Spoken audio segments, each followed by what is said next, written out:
Hello friends, ഫോൺടെക് എഡ്യൂക്കേഷൻ്റെ പുതിയൊരു വീഡിയോയിലേക്ക് എല്ലാവർക്കും സ്വാഗതം. ഇന്ന് നമ്മൾ നോക്കാൻ പോകുന്നത് ബോർണിയോ സ്കീമാറ്റിക് ടൂളിൽ അടുത്ത ഭാഗമായ CPU വോൾട്ട്.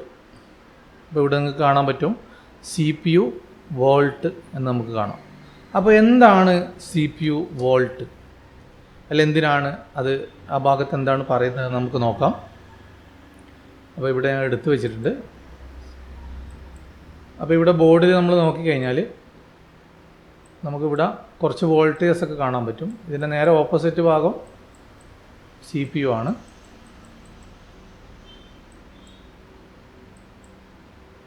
ഓക്കെ, അപ്പോൾ ഇവിടെ നമ്മൾ വലുതാക്കി കഴിഞ്ഞാൽ നിങ്ങൾക്ക് കാണാൻ പറ്റുമെന്ന് വിചാരിക്കുന്നു. ഇവിടെ വോൾട്ടേജ് ഔട്ട് 37 0V6 എന്ന് എഴുതിയിട്ട് കാണാൻ പറ്റും. 0V6 എന്ന് പറഞ്ഞാൽ 0.6 ആണ്, അതായത് 0.6 വോൾട്ടേജ് ആണ് അവിടെ പറയുന്നത്. അതുപോലെ തന്നെ ഇവിടെ നമുക്ക് കാണാൻ പറ്റും 1V8, അതായത് 1.8 വോൾട്ടാണ്. അതുപോലെ തന്നെ ഇവിടെ നമുക്ക് നോക്കിക്കഴിഞ്ഞാൽ 1.8 വോൾട്ട് കാണാം. ഇവിടെ നമുക്ക് നോക്കിക്കഴിഞ്ഞാൽ 1.12 വോൾട്ടേജ് കാണാം. ഇങ്ങനെ കുറേ വോൾട്ടേജസ് ഒക്കെ ഏകദേശം ഒരു 10-12 വോൾട്ടേജസ് ഉണ്ടാവും എന്നാണ് തോന്നുന്നത്. അപ്പോൾ ഇത്രയും വോൾട്ടേജസ് CPU വോൾട്ട് എന്നതിൽ വരാൻ കാരണം നമുക്കത് മനസ്സിലാകണമെങ്കിൽ CPU എന്താണെന്ന് നമുക്ക് മനസ്സിലാക്കണം. അപ്പോൾ CPU നമ്മൾ കേട്ടിട്ടുണ്ട് പല ബോർഡുകളിലും. CPU സെൻട്രൽ പ്രോസസ്സിംഗ് യൂണിറ്റ്, അതുപോലെ തന്നെ SOC എന്ന് പറയും, സിസ്റ്റം ഓൺ ചിപ്പ്, അതുപോലെ തന്നെ മൈക്രോ പ്രോസസ്സർ എന്ന് പറയും, അതുപോലെ തന്നെ പ്രോസസ്സർ എന്ന് പറയും. ഇങ്ങനെ പല പേരുകളിലും അത് അറിയപ്പെടുന്നുണ്ട്. എന്തായാലും നമുക്ക് CPU എന്ന് പറയുന്നത് അതിൻ്റെ സെൻട്രൽ പ്രോസസ്സിംഗ് യൂണിറ്റാണ്. മനുഷ്യ ശരീരത്തിൽ നമ്മുടെ ബ്രെയിൻ എങ്ങനെയാണോ വർക്ക് ചെയ്യുന്നത് അതേ സെയിം രീതിയിലാണ് ഈ CPU പ്രവർത്തിക്കുന്നത്. അതായത് എല്ലാ പ്രവർത്തനങ്ങൾ നിയന്ത്രിക്കുന്ന IC ആണ് ഈ CPU, അല്ലെങ്കിൽ SOC, അല്ലെങ്കിൽ മൈക്രോ പ്രോസസ്സർ, അല്ലെങ്കിൽ പ്രോസസ്സർ, ഇങ്ങനെ പല പേരുകളിലും പറയപ്പെടുന്നത്. അപ്പോൾ എന്താണ് ഈ ഇവിടെ നേരത്തെ കണ്ടിട്ടുള്ള ഈ വോൾട്ടേജസ് ഒക്കെ എന്തിനാണ് എന്ന് നമുക്ക് മനസ്സിലാക്കുന്നതിന് മുമ്പായിട്ട് ഒരു CPUവിൽ എന്തെല്ലാം പ്രവർത്തനങ്ങൾ നടക്കുന്നുണ്ട് എന്ന് നമ്മൾ മനസ്സിലാക്കണം. ഓക്കെ, അപ്പോൾ അതിൻ്റെ ഭാഗമായിട്ട് ഇതിൽ നമുക്ക് കാണാൻ പറ്റും ഇവിടെ PMIC ആണ്, PM8909 PMIC കൊടുത്തിട്ടുണ്ട്. PMIC എന്ന് പറഞ്ഞാൽ പവർ മാനേജ്മെൻറ്റ് IC ആണ്. ഇവിടെ EMMC കൊടുത്തിട്ടുണ്ട്, ഇവിടെ LPDDR കൊടുത്തിട്ടുണ്ട്, RAM കൊടുത്തിട്ടുണ്ട്.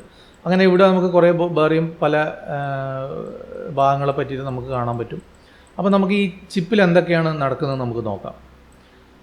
അപ്പോൾ ഇവിടെ നമുക്ക് കാണാൻ പറ്റും ഈ CPUവിൻ്റെ അകത്ത് ഒരുപാട് പ്രവർത്തനങ്ങൾ നടക്കുന്നുണ്ട്.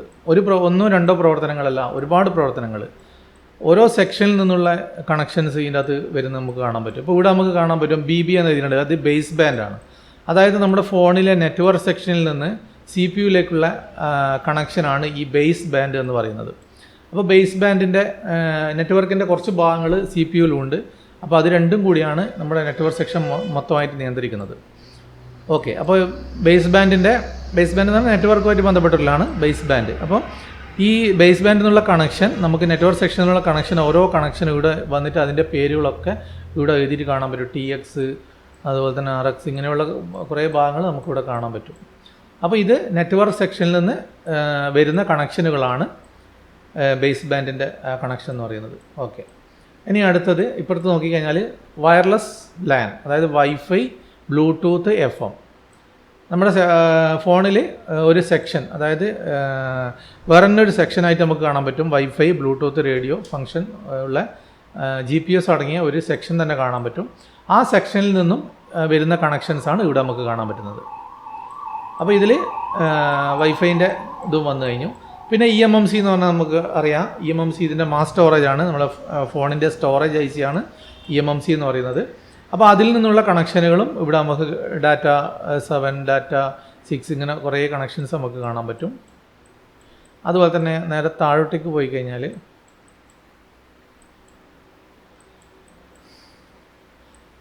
ഇത് EMMC എന്നും അതുപോലെ തന്നെ LPDDR, അതായത് ലോ പവർ DDR, റാമിൻ്റെ അകത്ത് നിന്ന് വരുന്ന കണക്ഷൻസാണ് നമുക്കിവിടെ കാണാൻ കഴിയുന്നത്. LPDDR എന്ന് പറഞ്ഞാൽ റാമിൻ്റെ ഇതാണ് പറയുന്നത്. LP എന്ന് പറഞ്ഞാൽ ലോ പവർ, DDR റാമാണ് ഇതിന് ഉപയോഗിക്കുന്നത്. അപ്പോൾ അതിൻ്റെ ഭാഗങ്ങൾ, അതുമായിട്ട് ബന്ധപ്പെട്ടിട്ടുള്ള കണക്ഷൻസ് നമുക്ക് ഇവിടെ നിന്ന് മുതൽ ഇങ്ങനെ താഴെ ഇവിടെ വരെ നമുക്ക് കാണാൻ പറ്റും.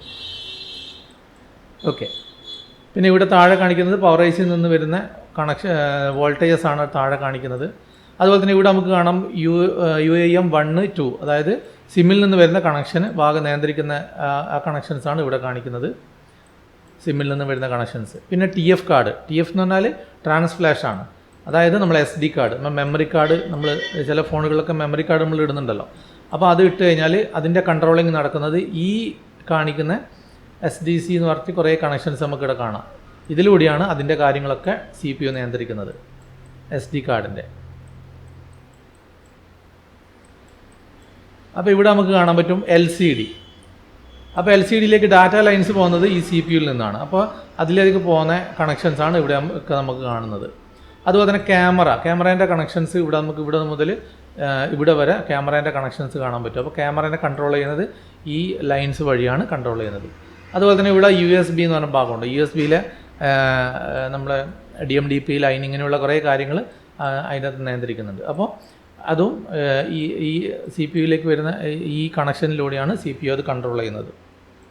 ഓക്കെ, അപ്പോൾ ഇത്രയും ഭാഗങ്ങൾ നമ്മൾ ബേസ് ബാൻഡ് നോക്കി, വൈഫൈ, അതുപോലെ തന്നെ eMMC, LPDDR, അതുപോലെ തന്നെ SIM, trans flash, power IC, audio, ഇങ്ങനെയുള്ള ഭാഗങ്ങളിൽ നിന്നൊക്കെ നമുക്ക് ഇതിൻ്റെ അകത്ത് ഈ കണക്ഷൻസ് വരുന്നുണ്ട്. അതുപോലെ തന്നെ ഇതിനൊക്കെ ക്യാമറ, LCD, അപ്പോൾ ഇങ്ങനെയുള്ള ഭാഗങ്ങളൊക്കെ തന്നെ നമ്മുടെ CPU ഇത് കംപ്ലീറ്റ് കൺട്രോൾ ചെയ്യുന്നുണ്ട്. അപ്പോൾ അതിൻ്റെ ഭാഗമായിട്ട് ഇതിന് ഒരുപാട് വോൾട്ടേജ് ആവശ്യമാണ്. 1-2 വോൾട്ടേജിൽ ഒരുപാട് പ്രവർത്തനങ്ങൾ നടക്കുന്നതുകൊണ്ട് തന്നെ ഓരോ ഭാഗത്തേക്കും പ്രത്യേകം വോൾട്ടേജസ് നമ്മൾ കൊടുക്കേണ്ടി വരും. അപ്പോൾ ഇങ്ങനെ ഈ CPU പ്രവർത്തിക്കുന്ന ഈ പലതരത്തിലുള്ള ഈ പ്രവർത്തനങ്ങൾക്ക് വേണ്ടിയിട്ടാണ് നമ്മളിവിടെ ഇത്രയും വോൾട്ടേജസ് നമ്മൾ കാണുന്നത്. അപ്പോൾ ഇത് ഓരോ ഈ CPUവിൻ്റെ ഓരോ ഭാഗത്തേക്ക് ചെന്ന് ചേരേണ്ട വോൾട്ടേജാണിത്. ഇനി നമ്മൾ ഇപ്പോഴുള്ള കുറേ സെറ്റുകളിലൊക്കെ CPU കംപ്ലൈൻറ്റ്, അതുപോലെ തന്നെ eMMC കംപ്ലൈൻറ്റ് ഇങ്ങനെയൊക്കെ വരുന്നത് നമുക്ക് കാണാൻ പറ്റും. ചില CPU എന്തെങ്കിലും കംപ്ലൈൻറ്റ് വന്നു കഴിഞ്ഞാൽ അത് റീബോൾ ചെയ്തിടേണ്ട ഒരു ഇതിലേക്ക് തന്നെ നമുക്ക് കംപ്ലൈൻറ്റിലേക്ക് തന്നെ വരുന്നതായിട്ട് നമുക്ക് കാണാൻ പറ്റും, അല്ലേ? പല സെറ്റുകളും അങ്ങനെ വരുന്നുണ്ട്. അപ്പോൾ നമ്മൾ റീബോൾ ചെയ്യുന്നതിന് മുമ്പേ നമ്മളിപ്പം CPU വർക്ക് ചെയ്യുന്നില്ലെങ്കിൽ, CPU-ന് എന്തെങ്കിലും പ്രശ്നം പറ്റിക്കഴിഞ്ഞാൽ ഇവിടെയുള്ള ഏതെങ്കിലും ഒരു വോൾട്ടേജ് മിസ്സായി കഴിഞ്ഞാലും CPU കറക്റ്റായി വർക്ക് ചെയ്യണമെന്നില്ല.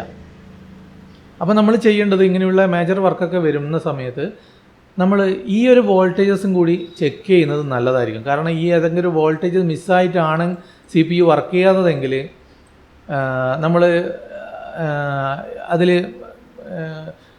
CPU റിമൂവ് ചെയ്തിട്ട് അത് റീബോൾ ചെയ്തിട്ട് ഇട്ടതിനെ കൊണ്ട് കാര്യമില്ല. കാരണം ഇതിലേക്ക് ഈ വോൾട്ടേജസ് പോയെങ്കിൽ മാത്രമേ CPU-ന് നല്ല രീതിയിൽ പ്രവർത്തിക്കാൻ നമുക്ക് സാധിക്കുള്ളൂ.